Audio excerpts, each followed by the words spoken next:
आपण देवाच्या वचनात एंटर करूया. स्तोत्र 126 वचन 5 आणि 6.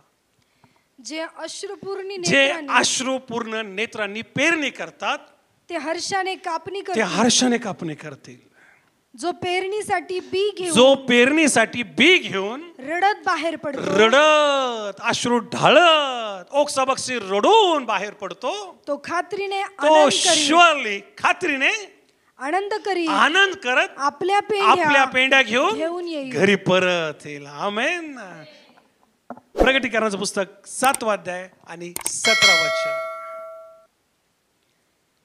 कारण राजासनापुढे मध्यभागी असलेला कोकरा त्याचा मेंढपाळ होईल आणि त्यांचा मेंढपाळ होईल व तो त्यांना जीवनाच्या पाण्याच्या झऱ्याजवळ नेईल. पुढे लक्षपूर्वक ऐका.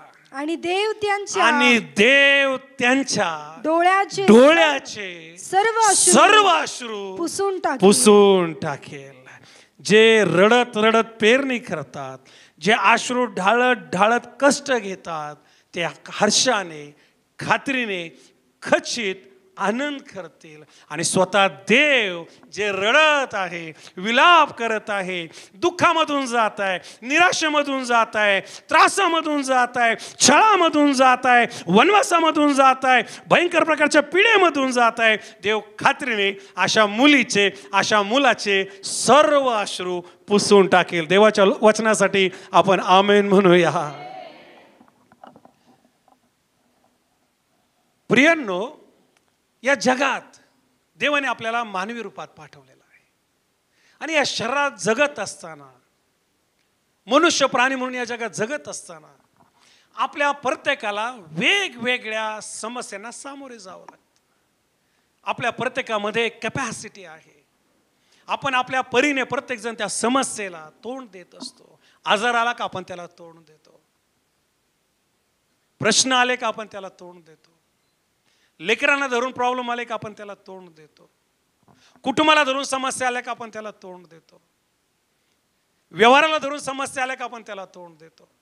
आणि तोंड देत यातून जात एक वादळ शमलं का दुसरं वादळ उभं राहत, एकाचा आजार बरा झाला का दुसरा आजार उभा राहतो, एका बिझनेस मधून सावरलो का दुसरा बिझनेस लॉस होतो, एका धोक्यातून बाहेर आलो तर दुसरा धोका मिळतो, एक आजार बरा झाला किंवा त्यातून बाहेर आलो तर दुसरा आजार दस्तक देतो, दुसरे प्रश्न दस्तक देतात, दुसऱ्या समस्या दस्तक देतात, दुसऱ्या प्रकारच्या भानगडी दस्तक देतात. आणि यातून आपण सर्वजण जात असताना एक अशा प्रकारच्या मोसम मध्ये, अशा प्रकारच्या ठिकाणावर आपण येतो की असहनीय होतं.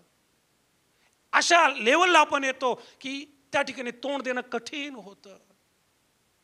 मला रोज शेकडो लोकांचे महाराष्ट्राच्या बाहेरून फोन आहेत आणि मी जास्तीत जास्त फोन, जर मी वाचनाची तयारी करत नाहीये आणि मी फ्री आहे तर मी जास्तीत जास्त फोन उचलतो. आणि जसं मला फोन येतात, काही लोक माझ्याशी बोलतात, काही लोक बोलत नाही, फक्त मी त्यांच्या अश्रूंचा हुंदके देण्याचा आणि ओक्सा बोक्सी रडण्याचा, ढाढ रडण्याचा आवाज ऐकत असतो. त्याच्यामध्ये काही तरुण आहेत, तरुणांनो, त्याच्यामध्ये काही स्त्रिया आहेत, बहिणींनो, काही तरुण लेकरं आहेत. आणि ते रडत असताना ते सांगतात की पास्टर, आमच्या जीवनात खूप दुःख आहे, आमच्या जीवनामध्ये खूप समस्या आहे. काल मला एका भावाचा फोन आला, त्याचा फोन मी उचलला. तो म्हटला, मला 2 लेकरं आहे, माझी बायको मला सोडून गेली आणि पाळकसे मला कळत नाही काय करावं, माझा कोणावर विश्वासच राहिला नाही, एवढा मोठा धोका मला मिळालेला आहे. आणि तो रडत आहे आणि मला म्हणतो प्रार्थना करा.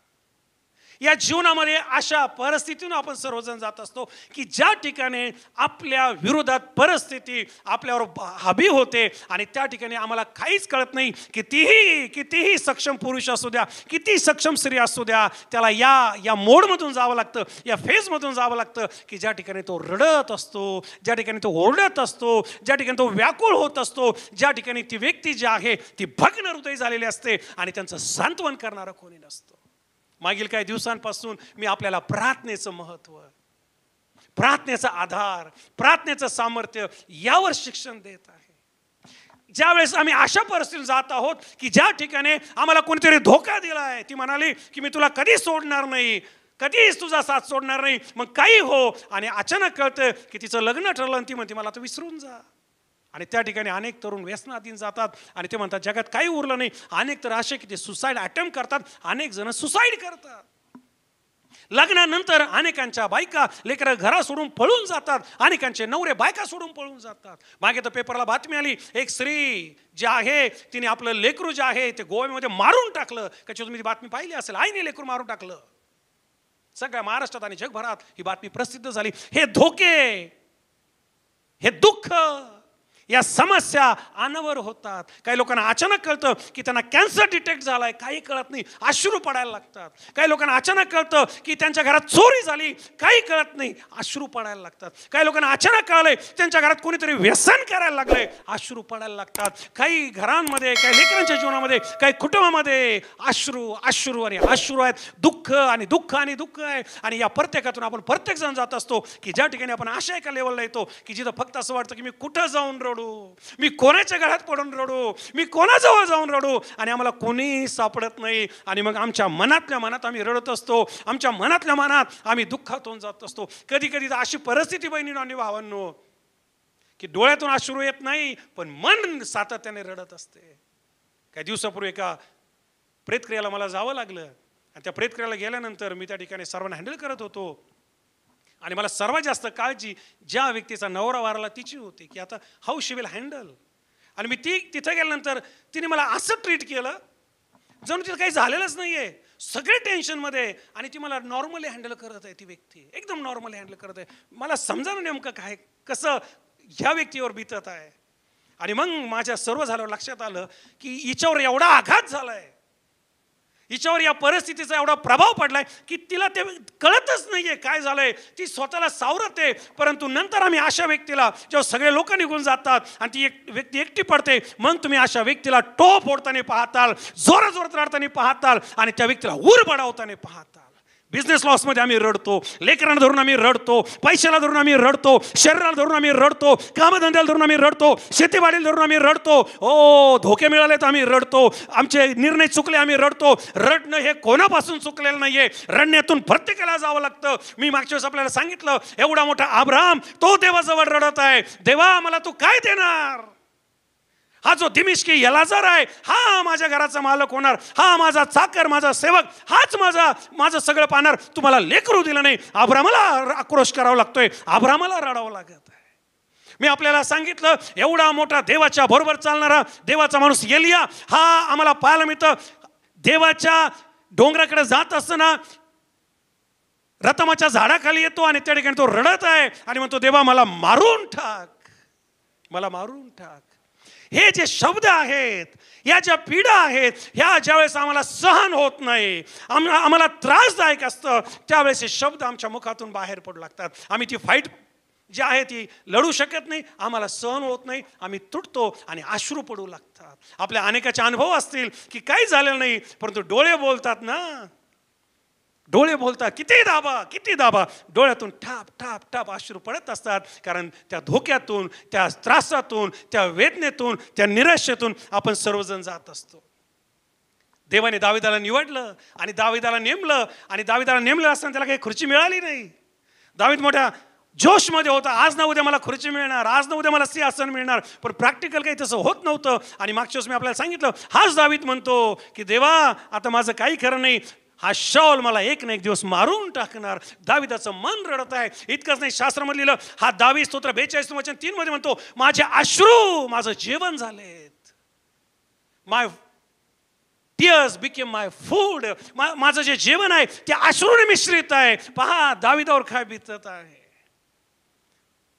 आणि आज मी आपल्याला पुढे घेऊन जात आहे.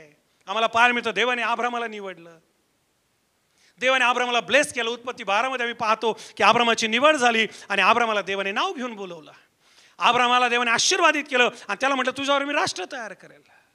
आम्ही ज्यावेळेस उत्पत्तीच्या 12व्या अध्यायात येतो आम्हाला अब्रामाची निवड पाहायला मिळते. 15व्या अध्यायात येतो अब्रामाचं रडणं पाहायला मिळतं. 17व्या अध्यायात येतो अब्रामाला परत देव अभिवचन देतो की मी तुला मुलगा देईल. 18व्या अध्यायात येतो आणि आम्हाला पाहायला मिळतं देवाने आपले शब्द पूर्ण केलेत. आणि जसं अब्रामाला इसाक झाला, देव या अब्रामाला पुत्र संतान दिल्यानंतर हा अब्राम म्हणतो की माझ्या मुलाला माझ्या लोकांमधली बायको भेटली पाहिजे. आणि याचा जो चाकर आहे त्याला तो सांगतो जा माझ्या लोकांमध्ये आणि तिथून तू माझ्या मुलासाठी बायको घेऊन ये. आणि रिबिका जी आहे ती इसाकाची बायको बनते. ज्यावेळेस इसाक 40 वर्षाचा होतो, इसाकाचं वय 40 झालेलं आहे, त्यावेळेस इसाक आपली जी बायको आहे रिबेका हिच्यासाठी प्रार्थना करतो. कारण रिबेकाला बाळ झालेलं नसतं. देव इसाकाची प्रार्थना ऐकतो आणि रिबेकाला दिवस जातात. रिबेकाला दिवस गेल्यानंतर एक दिवस तिच्या पोटामध्ये गडबड सुरू होते आणि ती पाहते की तिच्या पोटामध्ये जोरदार फायटिंग चालू आहे आणि तिला कळत नाही. ती स्वतः देवाकडे जाते आणि देवाला म्हणते देवा हे काय आहे, एक तर लेकरं होत नव्हते, मी त्यावेळेस प्रॉब्लेम होते, आता लेकरू आलाय तर हे काय. देव म्हणतो तुझ्या पोटात 2 लेकरं आहेत आणि ते 2 राष्ट्र तयार होतील आणि ते दोघं पोटामध्ये भांडणं करत आहे. आणि जो धाकटा आहे तो मोठ्यावर वर्चस्व गाजवेल आणि जो थोरला आहे तो धाकट्याचा सेवक होईल. आणि आम्हाला पाहायला मिळतं की 2 लेकरांचा जन्म होतो. पहिला जो जन्माला येतो त्याचं नाव यसाव आणि दुसरा जो जन्माला येतो त्याचं नाव याकोब. आणि ज्यावेळेस यसाव जन्माला येतो लगेच याकोब जन्माला येतो आणि याकोबाने आपल्या मोठ्या भावाची टाच धरून ठेवलेली असते. कारण भविष्यवाणी असते, अभिवचन असतं की लहान मोठे सेवा करेल. एक दिवस असं येतो की इसाकाला हरणाचं मटण खाऊशी वाटतं आणि इसाक आपला मुलगा यसाव थोरला मुलग्याला सांगतो की जा माझ्यासाठी हरणाचं मटण घेऊन ये, मला तुला आशीर्वाद द्यायचा आहे. रिबेका जी आहे ती किचन मधून ऐकते की माझा नवरा इसाक हा यसावला आशीर्वाद देणार आहे. आणि आम्हाला पाहायला मिळतं की त्या ठिकाणी ती आपला मुलगा याकोबाला बोलून घेते आणि याकोब म्हणते की लवकर जा 2 करडू घेऊन ये, मी भाजी बनवते, तुझ्या बापाकडे जा कारण तो तुझ्या भावाला आशीर्वाद देणार आहे. पण माझी इच्छा आहे तुला आशीर्वाद मिळावा. म्हणा तुला आशीर्वाद मिळावा. बोला तुला आशीर्वाद मिळावा. माझी इच्छा आहे तुला आशीर्वाद मिळावा. तो म्हणतो आई हे कसं काय, माझा बाप माझा आवाज ओळखेल, माझा बाप माझं शरीर ओळखेल.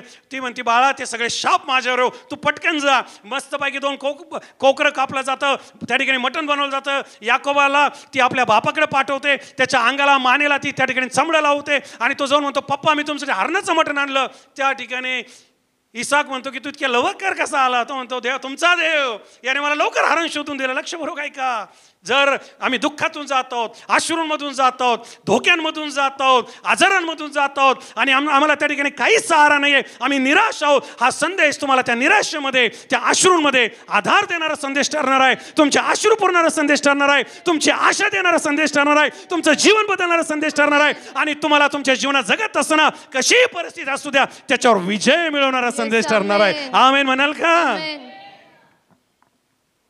तो मटण घेतो, घाबरत घाबरत बापाजवळ जातो, म्हणतो बाबा हे घ्या हरणाचं मटण. तो म्हणतो तू कोण. तो मी यसाव. अरे म्हणे वाणी तर याकोबाची आहे. नाही मी यसावच आहे, जरा जवळ आहे, माझं चुंबन घे. चुंबन घेतो त्याला चेक करतो, हो वाणी याकोबाचे शरीर यसावच आहे. आणि मग त्या ठिकाणी शास्त्र आम्हाला सांगतो उत्पत्ती 27 आणि त्याचा 27 वचन आणि 28 वचनामध्ये आम्हाला पाहायला मिळतं काय आशीर्वाद दिले. देव तुला आकाशाचं दहीवर देव, देव तुला पृथ्वीवर सुपीक जमीन देव, देव तुला विपुल धान्य देव आणि देव तुला द्राक्षरस देव. हे 4 प्रॉपर आशीर्वाद जे आहेत इसाक आपला मुलगा यसाव याला देतो. पण त्या ठिकाणी यसाव नसतो, याकोब घुसलेला असतो. आणि ज्यावेळेस याकोब हे आशीर्वाद घेतो आणि जातो, काही वेळात यसाव तिथे येतो, म्हणतो बाबा हे घ्या हरणाचं मटण आणि मला आशीर्वाद द्या. तो दाता तू कोण. तो मीच तुमचा खरा मुलगा. म्हणतो बघा अगोदर कोण आला होता. तो म्हणतो तो लहान होता, त्याने येऊन परत फसवलं तुम्हाला, याने हे 2दा केलंय. मी ज्यावेळेस मला भूक लागली होती त्यावेळेस त्यांनी वरणासाठी मला फसवलं आणि आता माझे आशीर्वाद पण त्याने लुटले. बाबा आता तुम्ही मला आशीर्वाद दिलेच पाहिजे. आणि या त्या ठिकाणी इसाक म्हणतो बाळा हे माझ्या हातात नाहीये, ज्याला मी आशीर्वाद दिले, जो काही वेळापूर्वी आशीर्वाद घेऊन गेला तोच आशीर्वादित होणार. म्हणा तोच आशीर्वादित होणार. म्हणा तोच आशीर्वादित होणार. तोच आशीर्वादित होणार. आणि मग आम्हाला पाहायला मिळतं की यसाव म्हणतो की मी याचा काटाच करतो. आता यांनी 2दा केलं. माझ्या बापाच्या सुटकाचे दिवस जवळ आले. एकदा इसाक मेला की मी याला संपून टाकणार. हे त्याची आई जी आहे रिबेका हिच्या लक्षात येतं. रिबेका त्याला जवळ बोलून घेते आणि म्हणजे बाळा तिथून पळून जा, कारण तुझं काही खरं नाही, तुझ्या भावाने तुझ्याबद्दल मनामध्ये काट ठेवलेली आहे. आणि याकोब तिथून पळून जातो आणि जाता जाता जाता जाता आम्हाला पाहायला मिळतो तो एका जंगलात येतो आणि त्या जंगलात तो थोडा थकलेला असतो. आपल्या डोक्याला एक शिळा घेतो, तिथं तो झोपी जातो. त्या रात्री त्याला एक स्वप्न पडतं. स्वप्नात तो पाहतो स्वर्ग उघडलाय, स्वर्गातून शिडी आली, देवदूत खालीवर जात आहे. आणि ज्यावेळेस याकोबाला जाग येते तो म्हणतो बापरे हे तर देवाचं घर आहे, मी इथं देवाचं मुख पाहिलं. त्या ठिकाणाला तो बेथल नाव देतो. आणि आम्हाला पाहायला मिळतं त्या ठिकाणी तो देवाला म्हणतो देवा आज माझ्याकडे काही नाहीये. याकोब त्या ठिकाणी रडत आहे, भावापासून दूर, आईपासून दूर, ओ बापापासून दूर, घरच्यांपासून दूर. अचानक याकोबाचं सुखी जीवन दुःखी झालेलं आहे. आशीर्वाद तर मिळाले, प्रॅक्टिकल अश्रू मिळालेत. आशीर्वाद तर मिळाले, प्रॅक्टिकल तर घर सोडावं लागलं. आणि अशा या भयंकर स्थितीमध्ये आम्हाला पाहायला मिळतं याकोब अश्रू ढाळत आहे, याकोब रडत आहे. पण देव त्याला दर्शन देऊन सांगतो, याकोबा खंबीर हो, हिम्मत धर, मी तुझा बाप अब्रामाचा देव आहे. अब्राम रडत होता, मी त्याला आधार दिला. इसाक रडत होता, मी त्याला आधार दिला. आणि आज तू रडत आहे, मी तुला आधार देणार. आणि जोपर्यंत मी तुला हसवत नाही, जोपर्यंत मी तुझं भला करत नाही, जोपर्यंत मी तुला उंच करत नाही, मी तुला दगा देणार नाही, मी तुला सोडणार नाही, मी तुला मध्येच धोका देणार नाही. म्हणा मी तुला सोडणार नाही, तुला सोडणार. कमॉन म्हणा मी तुला सोडणार नाही. मी तुला सोडणार याकोब नाही. तिथून निघतो, पुढे जातो.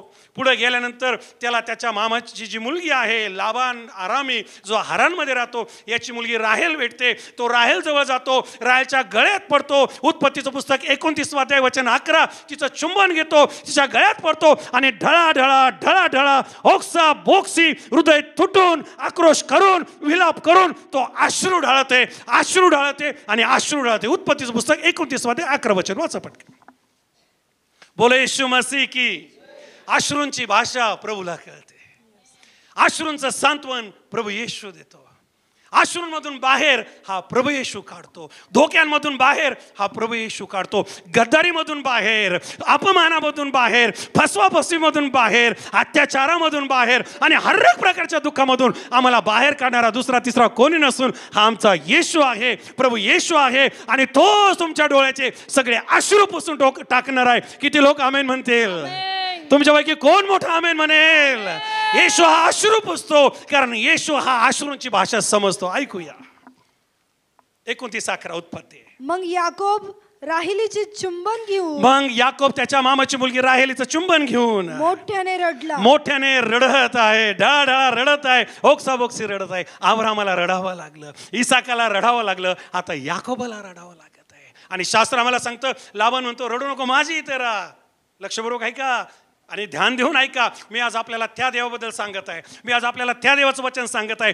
मनुष्य तुम्हाला फसवेल, मनुष्य तुम्हाला धोके देईल, शरीर तुम्हाला धोका देईल, परिस्थिती तुमच्या विरुद्ध जाईल, पण माझा येशू हा कधीच धोका देत नाही. त्याचं वचन माझ्या दुःखात माझं सांत्वन आहे, त्याचं वचनच माझा आधार आहे. आणि हे वचन जरा पेरलं गेलं, हे वचन जरा साठवलं गेलं, कसंही दुःख येऊ द्या, कशीही परिस्थिती येऊ द्या, मी माणसासमोर रडणार नाही, मी परिस्थिती समोर रडणार नाही, मी येशूकडे रडेल, मी येशूकडे रडेल. आणि येशू माझे आशीर्वादामध्ये बदलेल. म्हणा माझे आशीर्वादामध्ये बदलणार. माझे अश्रू जोरात बोला, माझे आशीर्वादामध्ये बदलणार. माझे अश्रू आशीर्वादामध्ये आजकालची तुम्ही चेहऱ्यावरून रडत नसाल, आजकालचे तुमचं शरीर हसका असेल, आतून तुम्ही रडणारे असाल, परिस्थिती हाताबाहेर गेलेली असेल, यू कांट हँडल.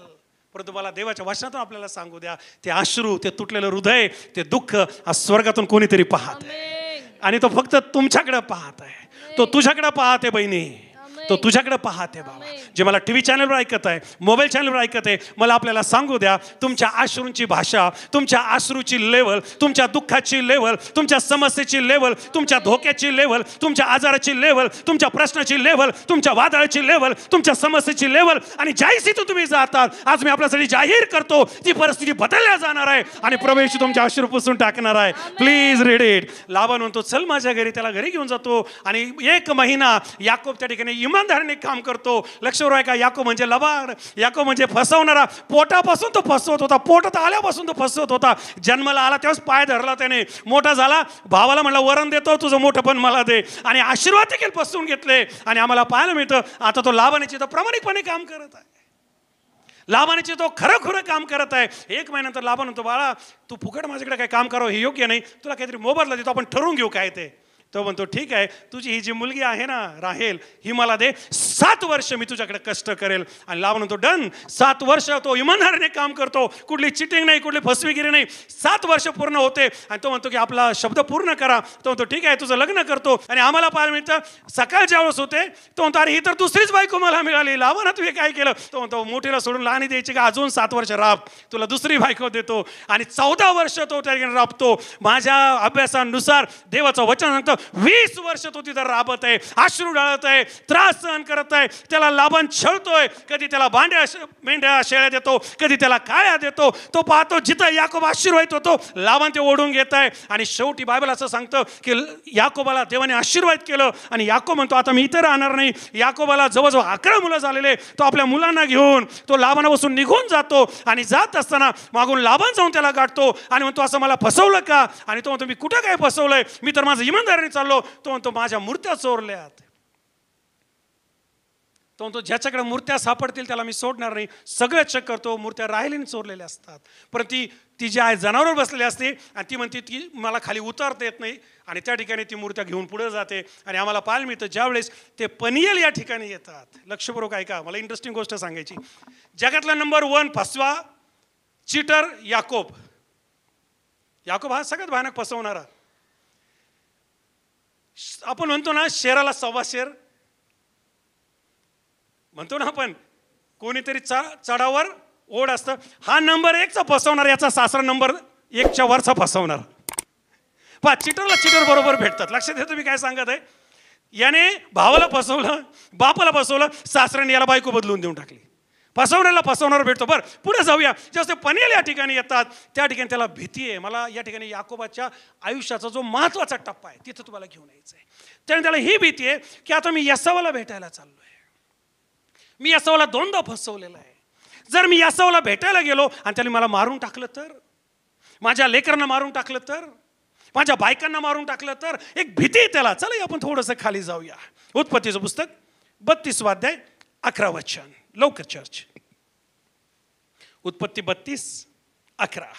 मला माझा भाऊ एसाव याच्या हातातून सोडून अशी मी काय करतोय? प्रार्थना करतो. याकोबाला भयंकर भीती वाटलेली आहे. तो आपल्या सैन्याच्या 2 टोळ्या करतोय, वेगवेगळ्या नजराने तयार करतो, जेणेकरून यासाव खुश होईल आणि त्याला मारून टाकणार नाही. त्याच्यासमोर मरण आहे, त्याच्यासमोर जुनं जीवन आहे, त्याच्यासमोर अश्रू आहेत, त्याला झोप नाहीये, त्याला भूक नाहीये, कारण तो त्या त्रासातून जात आहे. आणि शास्त्रामध्ये लिहिलं जसं तो पुढे येतो आम्ही पाहतो की अशा एका ठिकाणी तो येतो की ज्या ठिकाणी एकांतवास आहे. तो आपल्या बायकांना आपल्या लेकरांना काढून देतो आणि तो मागे थांबतो. उत्पत्तीचं पुस्तक 32 अध्याय आणि वचन 22. आणि या ठिकाणी त्याला एक माणूस भेटतो आणि रात्रभर याकोब तिथं झोंबी करत आहे. रात्रभर याकोब त्याच्या संग त्या ठिकाणी झोंबी करत आहे. आणि आम्हाला पाहायला मिळतं, बायबल सांगतं की जेव्हा पहाट होत आहे हा व्यक्ती म्हणतो मला जाऊ दे. याकोब म्हणतो जोपर्यंत मला आशीर्वाद देत नाही, जोपर्यंत माझे अश्रू पुसत नाही, जोपर्यंत मला हिंमत देत नाही, जोपर्यंत मला आधार देत नाही, जोपर्यंत मला अभिवचन देत नाही, जोपर्यंत मला विजय देत नाही, जोपर्यंत माझी परिस्थिती बदलत नाही, जोपर्यंत मला आधार देत नाही, मी तुला जाऊ देणार नाही. म्हणा हे देवा आपले हात वर करून हे देवा मला आधार दे. उत्पत्तीचं पुस्तक 32 अध्याय 22 वचन. मग तो रात्रीचा उठून आपल्या दोन्ही बायका दोन्ही दासी आणि आपले 11 मुले मी तुम्हाला सांगितलं 11 मुलं, 12 वाजून झालेलं नव्हता. पुढे याच बरोबर घेऊन यब्बोक नदीच्या उताराने पार गेला. पुढे त्याने त्यांना नदीच्या पलीकडे पाठवलं, लावले. ओके. आणि आपले जे काही होतं पाठवलं. पुढे याकोब एकटाच मागे राहिला. तेव्हा कोणा पुरुषाने त्याच्याशी पहाट होईपर्यंत झोंबी केली. म्हणा झोंबी केली म्हणजे फार प्रश्न असतील तुम्ही नेमकं काय केलं. झोंबी म्हणजे फुगडी नाही, झोंबी म्हणजे फायटिंग नाही. आपल्याला बरंच वाटतं कुस्ती झाली का काय. आम्हाला शब्द व्यवस्थित माहिती नसल्यामुळे हे शब्द बायबलचे असल्यामुळे आम्ही गोंधळात पडतो. झोंबी म्हणजे एन्काउंटर विथ इच अदर.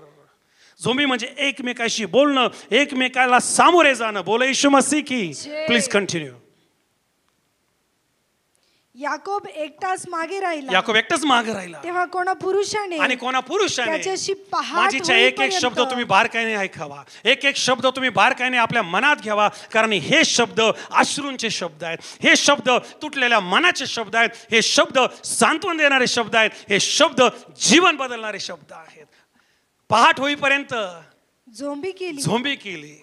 याकोबावर आपली सरशी होत नाही म्हणून तो होत नाही. हे पाहून त्याने त्याच्या जांघेला स्पर्श केला. तो याकोब त्याच्याशी झोंबी करत असता ती उखळली, त्याची मांडी उखळली. पुढं मग तो म्हणाला आता पहाट होत आहे, मला जाऊ दे. तो म्हणाला तू मला आशीर्वाद दिले जोपर्यंत तुम्हाला आशीर्वाद देत नाही, जोपर्यंत तुम्हाला आशीर्वाद देत नाही, जोपर्यंत तुम्हाला आशीर्वाद देत नाही, मी तुला जाऊ देणार नाही. चर्च, याकोब या ठिकाणी रडत आहे झोंबी करताना.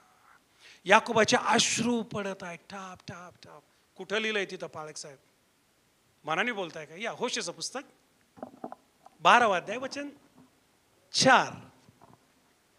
याकोब ही झोंबी करताना रडत आहे, रडत आहे, रडत आहे, ओक्साबोक्सी रडत आहे, ढळाढळा रडत आहे, हातबल होऊन रडत आहे, हेल्पलेस होऊन रडत आहे. त्याचं सांत्वन करणारा कोणी नाहीये. सगळे दावेवर लागलेलं आहे. पुढं मरण दिसत आहे, पुढं विनाश दिसत आहे, पुढं शेवट दिसत आहे. अशा वेळेस तो रडत रडत रात्रभर म्हणतो, माझ्यावर दया कर, मला शक्ती दे, मला सामर्थ्य दे, मला आधार दे, मला सांत्वन दे, मला विजय दे. माझं कोणी नाहीये देवा. माझं सगळं, बायका मी काढून दिल्या, लेकरं मी काढून दिले, नौकर मी काढून दिले. या जगात मला फक्त तूच आहे. या जगामध्ये माझी भिस्त फक्त तुझ्यावर आहे. तूच माझा आधार आहे, तूच माझं रक्षण करताय, तूच माझा गड आहे, तूच माझा किल्ला आहे, तूच माझं भूषण आहे, तूच माझं रपण्याचं आणि रडण्याचं ठिकाण आहे. बोलो येशू मसीह की जय. वाचा. म्हणजे अर्थात दिव्य दूताबरोबर झगडून तो जय पावला. ऐका बारकाईने. त्याने रडून आहे का शब्द रडून? चर्च, शब्द काय आला? याकोब जेव्हा झोंबी करत आहे, होशे संदेशा ते डिस्क्राईब करतो की त्याने रडून, अश्रू ढाळून, टोह फोडून, मन मुंडेलून, मन मोकळं करून काय केली? वाचा पाळखिंबाय. रडून देवाची करुणा भाकली. त्याला देवाच्या बेथेलास दर्शन झाले. आणि त्याला देवाच्या बेथेलास दर्शन झालं. मी आपल्याला सुरुवातीला माझ्या प्रस्तावनेमध्ये सांगितलं की आज जगामध्ये दुःख आहे. आपण प्रत्येक जण त्यातून जात आहात. आपल्या प्रत्येकाचे ते अनुभव आहे. काहींना आपण लोकांशी व्यवहार केले असतील, पैशाला धरून त्यांनी तुम्हाला फसवलं, नातेवाईकांनी फसवलं, मित्रांनी फसवलं, परिस्थितीने फसवलं, शरीराने फसवलं. या वेगवेगळ्या अनुभवातून आपण जात असताना आजचा संदेश जो आहे हा आपल्या दुःखामध्ये आपल्याला सांत्वन देणारा संदेश आहे.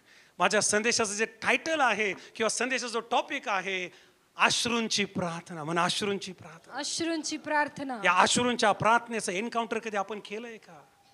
या अश्रूच्या प्रार्थनेतून आपण कधी गेलाय का? या अश्रूच्या ज्या प्रार्थना आहे याचा आणि आपला कधी सामना झालाय का? एक दिवस असा येईल की यातून आपल्या प्रत्येकाला जावं लागेल. काही जण यातून जात असतील, काही जण ऑलरेडी यातून गेले असतील. या अश्रूमधून जात असताना, या दुःखामधून जात असताना, या पिढेमधून जात असताना, या त्रासामधून जात असताना मला आज आपल्याला सांगू द्या, याकोबाला देव म्हणतो की मी तुला तोपर्यंत सोडणार नाही जोपर्यंत मी तुझे अश्रू पुसत नाही. याकोब देवाला म्हणतो मी तुला तोपर्यंत सोडणार नाही जोपर्यंत तू माझे अश्रू पुसत नाही. ख्रिस्ती जीवन जगत असताना 2 प्रार्थना आपल्या देवाकडे असल्या पाहिजे. प्रभू माझे अश्रू पुस. आणि दुसरी प्रार्थना असली पाहिजे, प्रभू माझे अश्रू तुलाच पुसायचे आहेत. आणि या प्रार्थनेने जसं आम्ही आमचं जीवन जगू, कुठलाही आजार येऊ द्या, कुठलीही परिस्थिती येऊ द्या, कुठलाही त्रास येऊ द्या, कुठलाही धोका येऊ द्या, देव तुम्हाला विजय देईल. कारण हे धोके तुम्हाला लेचेपेचे वाटतील. तुम्ही पुढे निघून गेलेले, कारण तुम्हाला माहित आहे जगामध्ये फक्त आणि फक्त फसवेगिरी आहे, धोके आहे. परंतु देवाच्या राज्यात आधार आहे, देवाच्या राज्यामध्ये करुणा आहे आणि देवाच्या राज्यामध्ये सांत्वन आहे. आमेन. या उभं राहूया.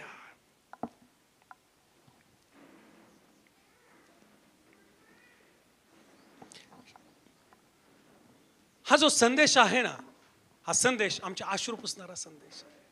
हा जो संदेश आहे आमच्या प्रार्थनेमध्ये जे अश्रू आम्ही ढाळत असतो, आमच्या प्रार्थनेमध्ये ज्या विनवण्या आम्ही करत असतो, आमच्या प्रार्थनेमध्ये देवाकडे जो धावा आम्ही करत असतो, तो देवापर्यंत घेऊन जाणार आहे. दावीद म्हणतो माझे अश्रू माझा आहार झाले देवा. आणि दावीद हे पण म्हणतो की प्रभू माझे अश्रू तुझ्या बुदलीमध्ये जमा झालेत. Amen. My tears has been store in your cup. आपले जे अश्रू आहेत ते नित्य देवासमोर आहे. माणसासमोर रडा, ते तुम्हाला अजून रडवतील. आणि तुमचा हा अनुभव असेल, माणसाकडे मन मोकळं करा, ते अजून प्रॉब्लेममध्ये घेऊन जातील. पण जेव्हा देवाकडे रडू, जेव्हा देवाकडे मन मोकळं करू, तुमचं दुःख हलकं होईल, तुमचं दुःख आनंदात बदलेल, तुमचे अश्रू आशीर्वादामध्ये बदलतील. कारण अश्रूंची भाषा जी आहे ती देवाला कळते. आंसुओं के समय में मेरी माँ तुम बनो, दुखों के समय में मेरे पिता तुम बनो, आंसू के समय में मेरी माँ तुम बनो, दुखों के समय में मेरे पिता तुम बनो, मेरे साथ रहना ओ यीशुवे, मैं तेरे बिना जीना पाऊंगा, मेरे साथ रहना ओ यीशुवे, मैं तेरे बिना जीना पाऊंगा, बेसहारा हूँ मेरा सहारा तुम बनो, मेरे डूबती नैया का किनारा तुम बनो, बेसहारा हूँ मेरा सहारा तुम बनो, मेरे डूबती नैया का किनारा तुम बनो. सर्वजण मेरे साथ आपले दोन्ही हात वर करून ओ यीशुवे, मैं तेरे बिना जीना पाऊंगा, मेरे साथ रहना, मेरे साथ रहना ओ यीशुवे, मैं तेरे बिना जीना पाऊंगा. जीवन बदलणारे संदेश, आपल्याला आशा देणारे संदेश आणि आपल्याला देवाच्या जवळ नेणारे संदेश ऐकण्यासाठी आमचं जे YouTube चॅनल आहे पास्टर दीपक थोरात या नावाने या चॅनलला सबस्क्राईब करा, लाईक करा, इतरांपर्यंत शेअर करा. याद्वारे आपल्या जीवनामध्ये मोठ्या गोष्टी झाल्याशिवाय राहणार नाही. God bless.